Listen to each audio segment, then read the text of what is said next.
Yo, what's up guys? Siege 4th round. We never got this far into the Siege playing against Aftermath EU, which is the highest guild by seed, best guild in Europe probably right now.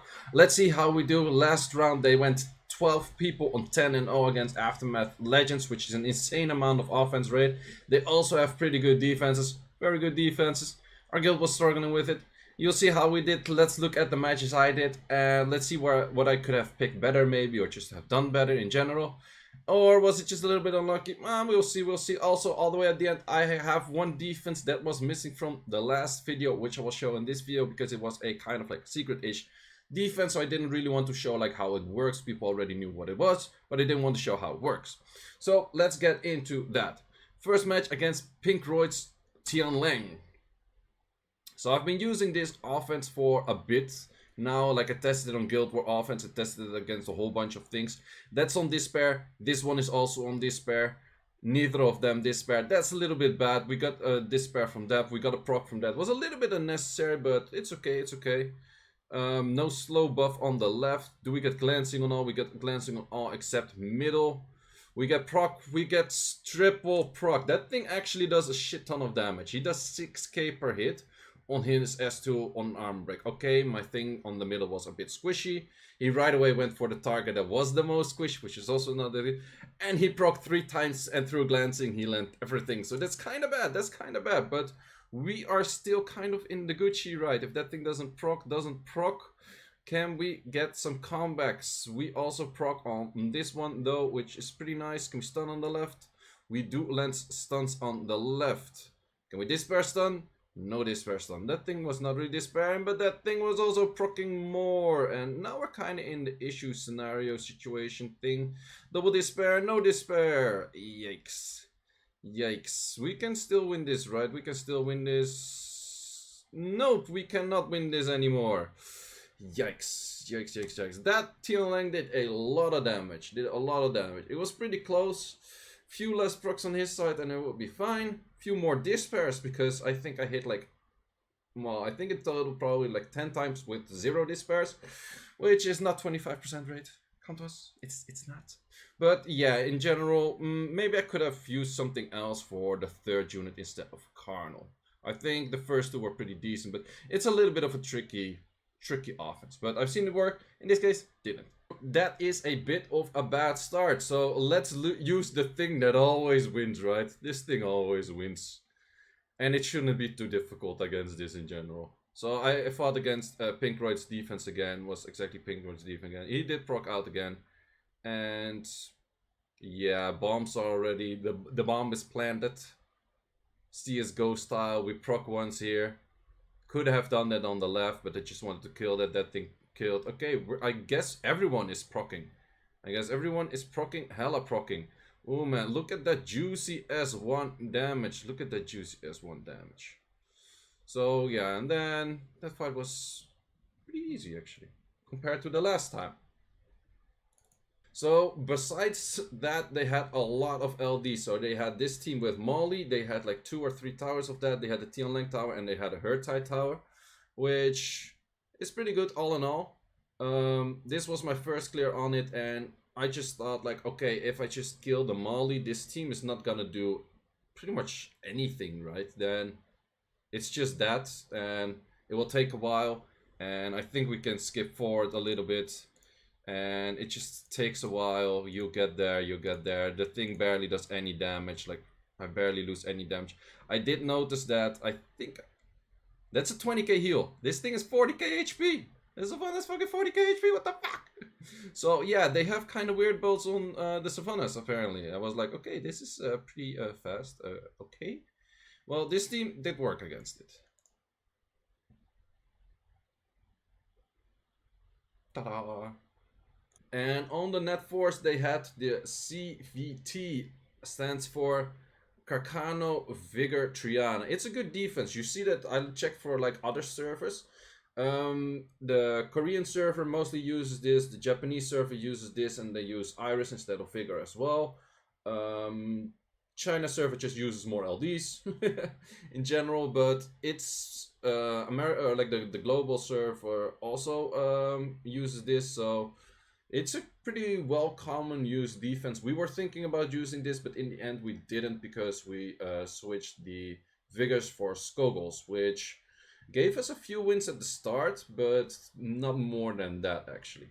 Okay, so fighting it again. This one was a little bit more tricky. This one I did test it a few times. Actually, Kaki and Skogel do a lot of damage. Also, Skogel is on Destroy, so it could work out. But then this happened. Wait. How does my Skogel outspeed the Savannah and the Sarion? This Skogel is plus 127. Skogel has a base of 96. These two over there are slower than that. It's like, what the, what, how? And that thing, of course, procs into his S3 and lands an armor break.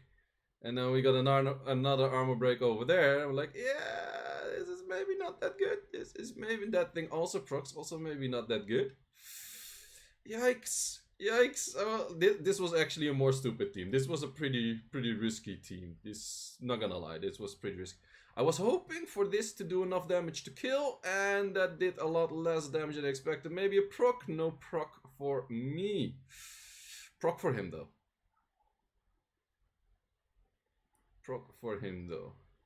So yeah, that was proc for him though. Proc for him though. Oh man, I don't know, like, these guys were slow, but they were procking the madman, man. They were literally procking madmans. So yeah, that was a second lose already, which I was not too happy about. 2 loses already at this early into the thing. Yikes, not happy about that, not happy about that. So then I was thinking, okay, can we just dub this thing? Because they don't have that much immunity strippers. But, I think this team also with a Lulu is actually better. So if you put Lulu on Wusa slot, you actually have potential to cleanse. And they're still proccing, that didn't change. No despairs. Despairs are not working my ways whatsoever. And my idea was just add more damage, add more damage. The thing with Molly's really good at healing one unit, but Molly's not really good at healing AoE. And my units are not really good at despairing. That's also something. Their units are pretty good at proccing. Their units are pretty good at proccing. That's what they're good at. That's what mine are good at. Ugh. So yeah, didn't want to get S3, and I felt like normally you sometimes rotate into getting more Wusa S3, but in this case I was like, okay, let's just do more damage, and let's do less despairs. Swear to God, man, that thing is on despair. Despair.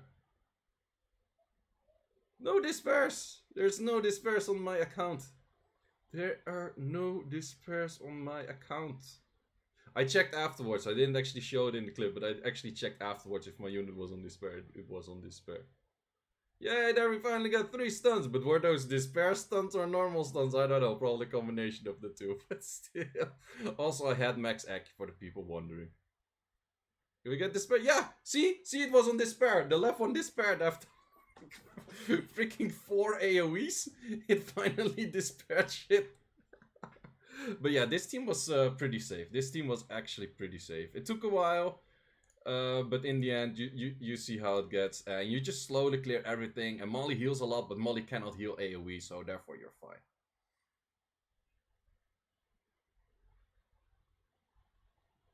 So this is tricky. I don't recommend people to do this, and normally I do this and I have the advantage of probably having better runes. Against Aftermath EU, I cannot take that assumption because Aftermath EU has crazy runes. However, I'm playing AI. So what I did here, the lowest unit is gonna get the armor break. I want to snipe Triana first, because if I kill Carcano first, I get issues with the Triana passive.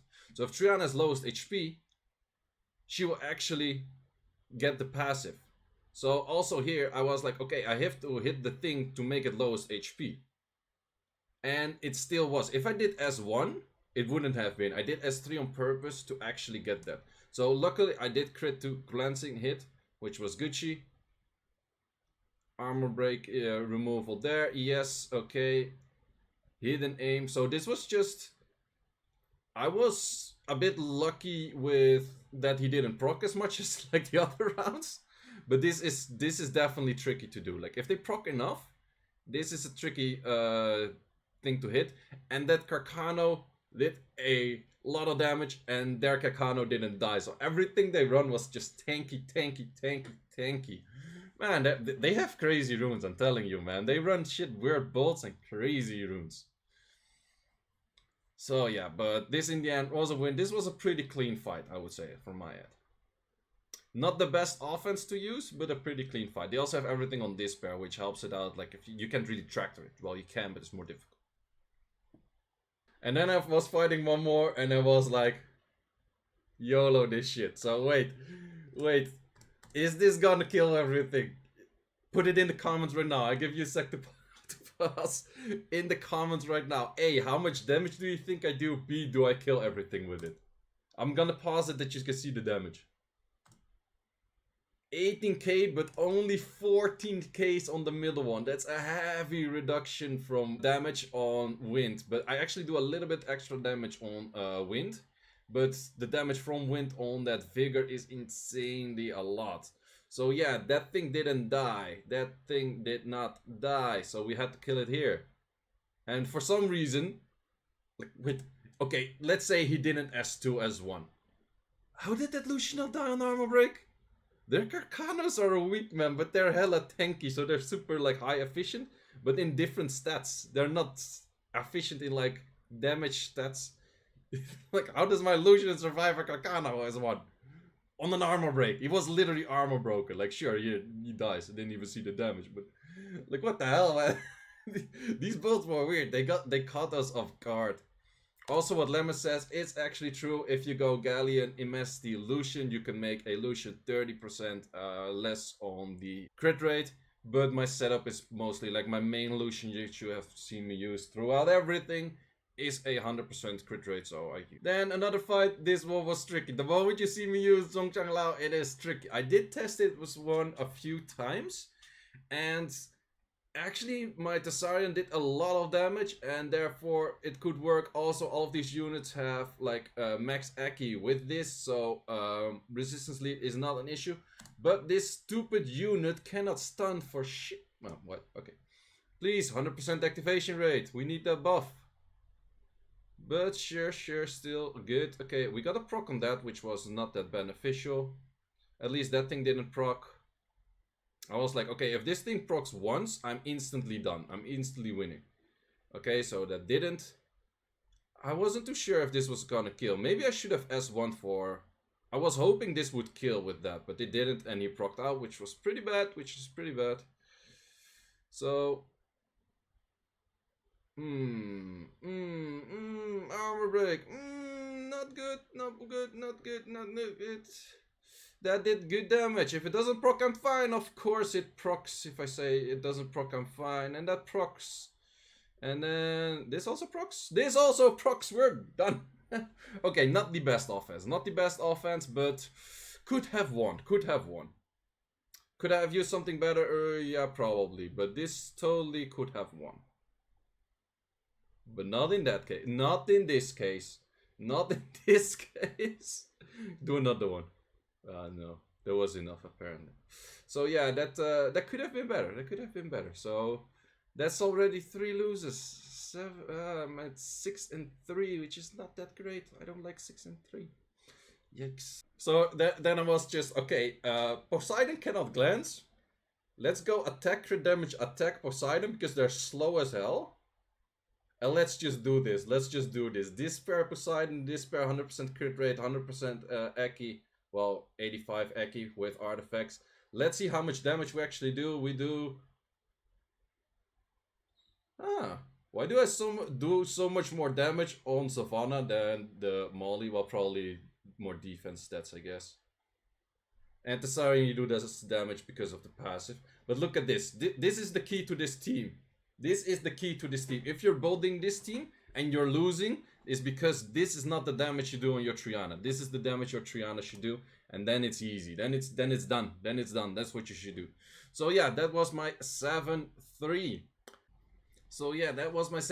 But then this happened all the way at the end, and for some reason, a defense that wasn't winning that much finally started winning. Let's see which one it was. It was this one, and this one was actually missing from last Siege offense because I didn't want to show how it exactly works. You can make an assumption how it works, but it works maybe a little bit differently than you expect, and as you can see in the results, it actually worked pretty well. So let's look at that offense. So this is from the previous Siege. I'm just gonna showcase this one match just to show you how OP this thing is, how it works, and this is the new meta.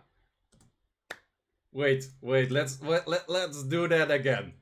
1s2, a lot, 100% crit rate, 100% crit rate, both on Vio. This thing, of course, hella fast. 1s2, how much damage?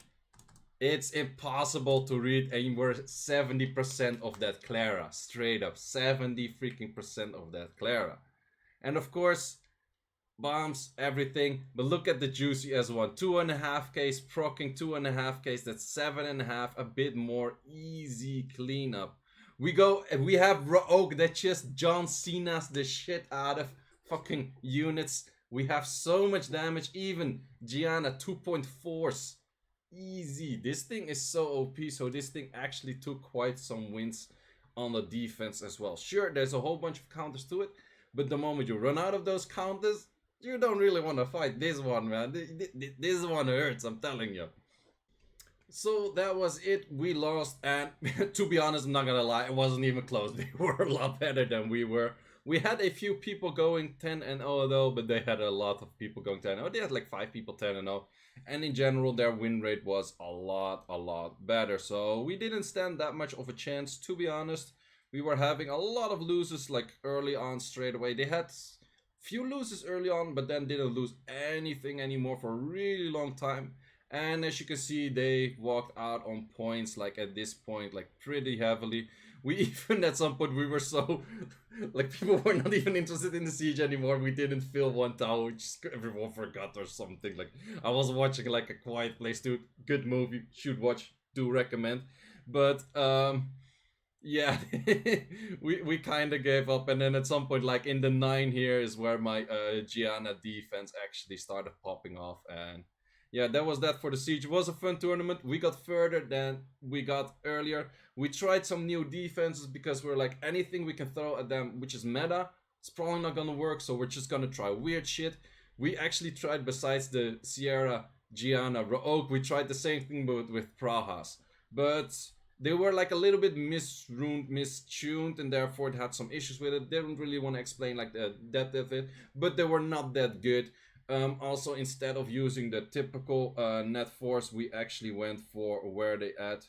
We went for Skogels in there. They worked like for a first few rounds, it got them off guard, but then they got used to it. Skogel kind of like mitigates that you can't really track or like sin these kind of defenses. But in the end, didn't really work out. Is it a bad defense though? No, it's actually pretty good. So, however, congratulations to Aftermath EU. They go on to the finals. They have been in the finals for all 4 seasons so far. They won once, and I think they will win this one as well, in case you want to do your prediction on that. And they surprisingly fight against Light Hope, because Light Hope was able to beat Squad Zero in a pretty close match, but in the end Light Hope was better.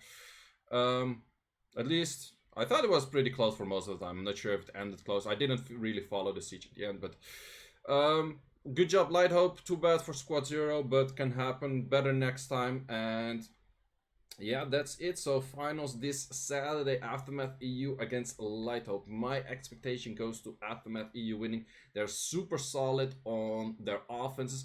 However, Light Hope's defenses, they're toxic, man. They're toxic. They have 4 towers of MSTs. Not sure if they will keep them there, but they have 4 MST towers. Plus another LD tower. That's their front line. It's just, we go full LD. Fuck yo, shit. But on the other hand, Aftermath EU is pretty much full LD frontline as well, except for the net force. They don't do net force frontline, or a net force LDs frontline. So yes, but however, they still have in backline. They have 3 towers with Sierras and MS. So, it's pretty OP. Either how, hope you enjoyed this. We only got 2 rounds this time. It's actually more fun if you start from like the first round and you play all 3 matches coming up to like the 4th round. This time we just, or coming up to the 3rd round. But this time we just right away went to the 3rd round. How we got there, we got a really chill season, not gonna lie. We never fought a single time Aftermath EU and not a single time Squad Zero for the whole season. So, for some reason, we just. I think Doubt is arguably like. I would say Doubt is in like top 4, top 5 of guilds for sure. But it just makes it easy if you just start in the top 4. Either how, guys, thanks for watching and see you in the next one. New Siege season is starting Monday, so just regular Siege videos are coming out. Probably going back to my not so try hard doing weird stuff. Well, actually, I couldn't really try hard like one-shot teams against these because the mollies makes it difficult to one-shot except for like a Bolvric, for example. So also, we didn't prepare that well. Especially me, I didn't prepare that well for offense. We were way too busy on discussing weird shit for defense. Like, if you think the Sierra Praha Oak is weird, we had way more crazy ideas, and we even set it up, we even ruined it, and then later we're like, no, no, we shouldn't use this. This is really weird. And I'm pretty sure it would have taken 1 or 2 wins and then never won again. But yeah, we had some really stupid other teams. So. Also, if you haven't yet, please like this video, subscribe to the channel, it really helps me out. Thanks for watching, guys, and see you later.